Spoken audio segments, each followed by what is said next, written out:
Hello and welcome back. Last video में हमने discuss किया था जो हमारी क्वेश्चन नंबर 50 थी, वहाँ तक हमने डिस्कस किया था।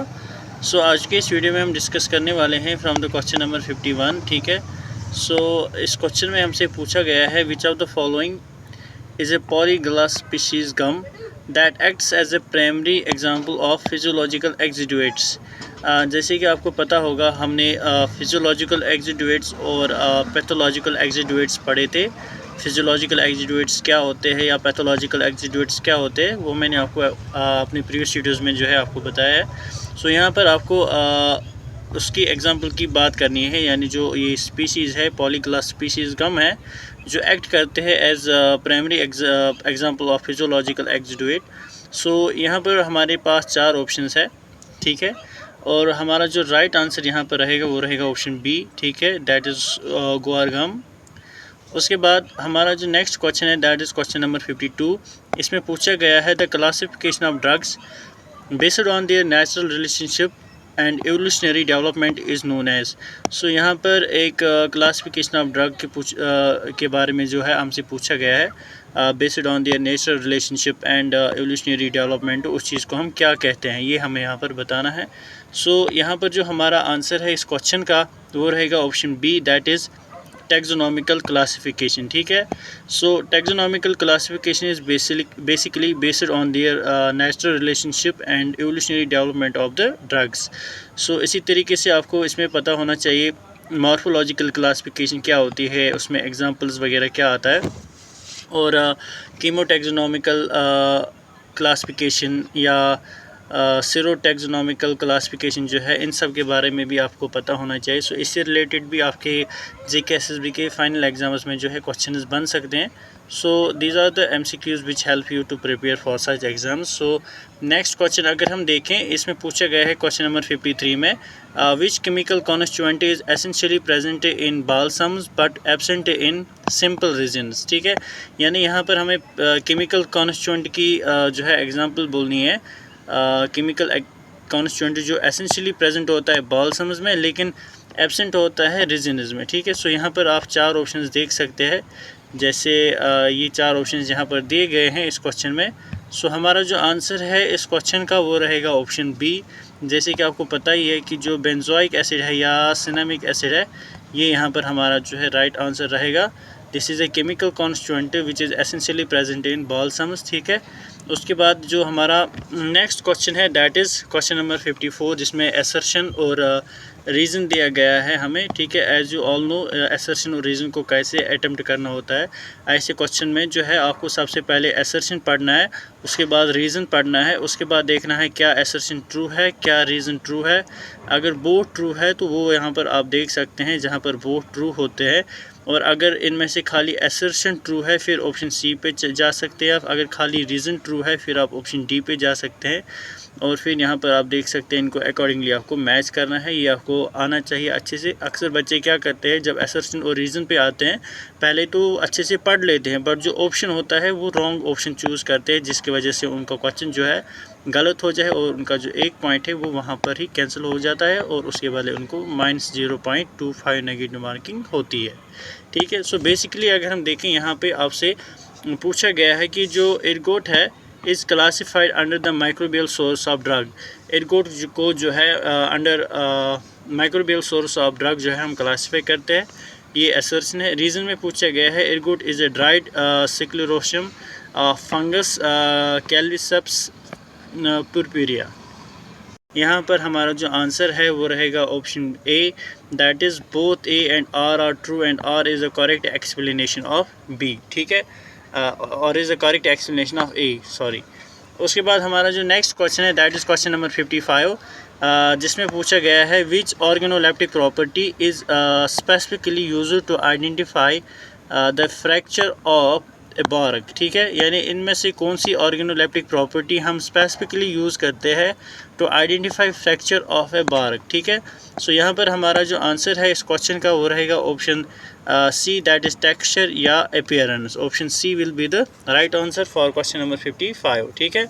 उसके बाद हमारा जो नेक्स्ट क्वेश्चन है दैट इज़ क्वेश्चन नंबर 56, जिसमें पूछा गया है identify the incorrect pair of drug and its source, ठीक है।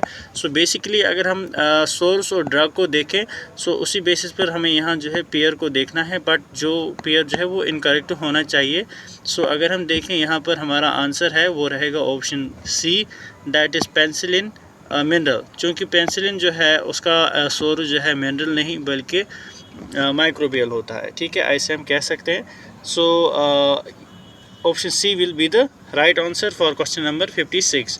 उसके बाद जो हमारा नेक्स्ट क्वेश्चन है that is drugs that are chemically modified versions of natural substances और टर्मड, यानी जो ड्रग जो है जो केमिकली मॉडिफाइड होते हैं या बेसिकली वो अगर हम देखें नेचुरल सब्सटेंसेस होते हैं बट केमिकली मॉडिफाइड होते हैं, तो उनको हम कहेंगे, वेरी गुड, बहुत इजी है। सो उनको हम कहेंगे सेमी सिंथेटिक, ठीक है। क्वेश्चन नंबर 57 जो है हमारा यहाँ पर आंसर रहेगा सेमी सिंथेटिक ड्रग्स, ठीक है। क्योंकि हमने ये पढ़ा था क्रूड ड्रग्स भी आपको पता है, सिंथेटिक ड्रग्स क्या होते हैं वो भी पता है, सेमी सिंथेटिक क्या है और इंडिजिनस ड्रग्स क्या है, ये सब आपको पता होना चाहिए। सो इससे रिलेटेड आपके जो है क्वेश्चन बन सकते हैं, ठीक है। उसके बाद हमारा जो नेक्स्ट क्वेश्चन है that is question number 58, Which of the following gums is obtained by incision and is a pathological product? यानी जब हम एक इंसिजन देते हैं या एक कट देते हैं, ठीक है, सो उसकी वजह से हमें एक पैथोलॉजिकल प्रोडक्ट मिलता है, वो हमें यहाँ पे बताना है कौन सा है। सो सिंपल है, इसका जो आंसर है वो रहेगा ऑप्शन पी, ठीक है। सो ये जो गम है ये क्या होता है, ये पैथोलॉजिकल जो है प्रोडक्ट होता है। उसके बाद हमारा नेक्स्ट जो क्वेश्चन है जहाँ पर हमें 59 में रीज़न टाइप और उसकी एग्जांपल यानी कॉलम फर्स्ट को कॉलम बी के साथ जो है मैच करना है, यानी कॉलम ए को कॉलम बी के साथ जो है मैच करना है हमें। सो यहाँ पर हमारे पास तीन जो चीज़ें हैं दी गई है, जैसे ओलियो गम रेजिन और एसिड रेजिन, ग्लाइकोरेजिन, ठीक है। सो तीनों जो है रेजिन के बारे में यहाँ पर हमें दिया गया है। अगर हम देखें जो ओलियो गम रेजिन है इसका आंसर आएगा बी, यानी 1 का आएगा बी। एसिड रेजिन जो है इसका आएगा ए, ठीक है। और ग्लाइकोरेजिन जो है इसका आएगा थर्ड का आएगा सी।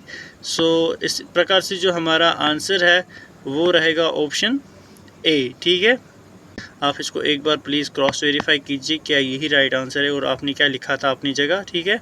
You can check it out. Next जो क्वेश्चन है हमारा जिसमें पूछा गया है the solubility of most alkaloids in their base form is highest in, यानी जो solubility of most alkaloids in their base form जो है वो किन में हाइस्ट होती है। सो यहाँ पर जो हमारा आंसर है वो रहेगा ऑर्गेनिक सॉल्वेंट, ठीक है, जैसे ईथर या क्लोरोफॉर्म। सो अल्कलॉइड बेसिस जो होती है are generally insoluble in water and soluble in organic solvents, ठीक है। सो यहाँ पर हमारा आंसर रहेगा ऑप्शन बी, ठीक है। उसके बाद जो हमारा नेक्स्ट क्वेश्चन है दैट इज़ क्वेश्चन नंबर 61, जिसमें पूछा गया है which of the following is not a mineral source of drugs used in modern pharmacy. So यहाँ पर हमें बताना है कि कौन सा जो है following mineral source of drug नहीं है यूज्ड इन मॉडर्न फार्मेसी। तो यहाँ पर अगर हम देखें not a mineral source drug जो है वो रहेगा ऑप्शन डी, ठीक है। सो ऑप्शन डी जो है ये हमारा यहाँ पर आंसर रहेगा। उसके बाद जो हमारा नेक्स्ट क्वेश्चन है दैट इज़ क्वेश्चन नंबर 62, इसमें स्टेटमेंट्स दी गई है। स्टेटमेंट 1 और स्टेटमेंट 2 है, हमें यहाँ पर बताना है करेक्ट स्टेटमेंट कौन सी है या इनकरेक्ट कौन सी है, ठीक है। अगर हम स्टेटमेंट 1 देखें इसमें हमें बोला गया है, पूछा गया है या बताया गया है that is resins are often the oxidation products of volatile oils. दूसरी स्टेटमेंट है resins are highly soluble in water, ठीक है। सो यहाँ पर अगर हम देखें हमारा आंसर यहाँ पर रहेगा ऑप्शन सी। स्टेटमेंट 1 जो है वो करेक्ट है और स्टेटमेंट 2 जो है वो इनकरेक्ट है, ठीक है। उसके बाद हमारा जो नेक्स्ट क्वेश्चन है दैट इज़ क्वेश्चन नंबर 63, जिसमें हमें ड्रग क्लासिफिकेशन बताना है। Which drug classification is most useful for practising pharmacists in retail setting, ठीक है। यानी यहाँ पर हमें ड्रग क्लासिफिकेशन बतानी है जो प्रैक्टिसिंग फार्मासिस्ट के लिए मोस्ट यूज़फुल होती है।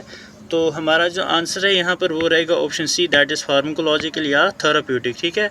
सो केमिकल, मॉर्फोलॉजिकल या टैक्सोनॉमिक क्लासिफिकेशन प्रैक्टिसिंग फार्मेसी में जो है यूज़फुल नहीं होती हैं। उसके बाद नेक्स्ट जो हमारा क्वेश्चन है that is organoleptic evaluation is also known as, यानी जो ऑर्गेनोलेप्टिक एवेलुएशन होती है उसे हम और किस नाम से जानते हैं। तो यहाँ पर बिल्कुल हमारा आंसर रहेगा सेंसरी एवेलुएशन। बहुत ही इजी क्वेश्चन है क्योंकि हम उसमें सेंसरी ऑर्गन्स का जो है इन्वॉल्वमेंट होता है, जैसे टेस्ट वगैरह। उसके बाद जो है हमारा नेक्स्ट क्वेश्चन है that is question number 65। Which of the following is an example of gaseous drug source. ठीक है, यहाँ पे हमें बताना है कि इनमें से कौन सा गैसियस ड्रग सोर्स जो है। ठीक है, so example of gaseous drug source अगर हम देखें तो यहाँ पर हमारा आंसर रहेगा क्वेश्चन नंबर 65 का, that is option B, nitrous oxide. ठीक है, इजी क्वेश्चन है। नेक्स्ट क्वेश्चन है क्वेश्चन नंबर 66। एकेशिया गम जो है is chemically a salt of. हमें यहाँ पर बताना है जो एकेशिया गम है वो केमिकली किस चीज़ का सॉल्ट है। तो ऑप्शन रहेगा ऑप्शन ए। ठीक है, आंसर रहेगा option A, that is Arabic acid. ठीक है, उसके बाद हमारा जो नेक्स्ट क्वेश्चन है which are the following is a microbial source of enzymes. इसका आंसर रहेगा क्वेश्चन नंबर 67 का ऑप्शन बी। ठीक है, दैट इज़ डायस्टेज। उसके बाद जो हमारा नेक्स्ट क्वेश्चन है that is the term stability of drug refers to its resistance against, यानी जो स्टेबिलिटी है या स्टेबिलिटी ऑफ ड्रग है वो किस चीज़ को रेफ़र करती है।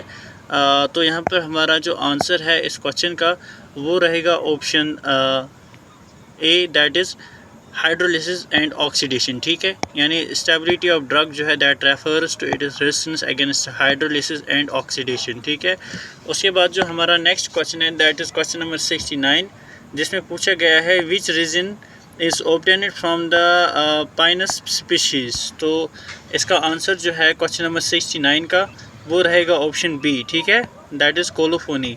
उसके बाद नेक्स्ट जो क्वेश्चन है दैट इज़ क्वेश्चन नंबर 70। ये असर्शन और रीज़न टाइप है। यहाँ पर आपको असर्शन में पूछा गया है मॉर्फिन जो है एक नेचुरल ड्रग है, it is synthesised in the laboratory for commercial use. So answer है यहाँ पर हमारे क्वेश्चन नंबर 70 का दैट इज़ ऑप्शन सी, यानी ए जो है वो ट्रू है बट और इज़ फॉल्स। ठीक है, ए स्टेटमेंट जो असर्शन है ये ट्रू है बट रीज़न जो है वो गलत है। So option C will be the right answer है। ठीक है, इसी के साथ जो है हमने इसमें और बाकी MCQ जो है कंप्लीट किया है। अब हमें इसमें रहते हैं रिमेनिंग 30 MCQ जो हम अपने नेक्स्ट वीडियो में डिस्कस करेंगे। Thank you for watching.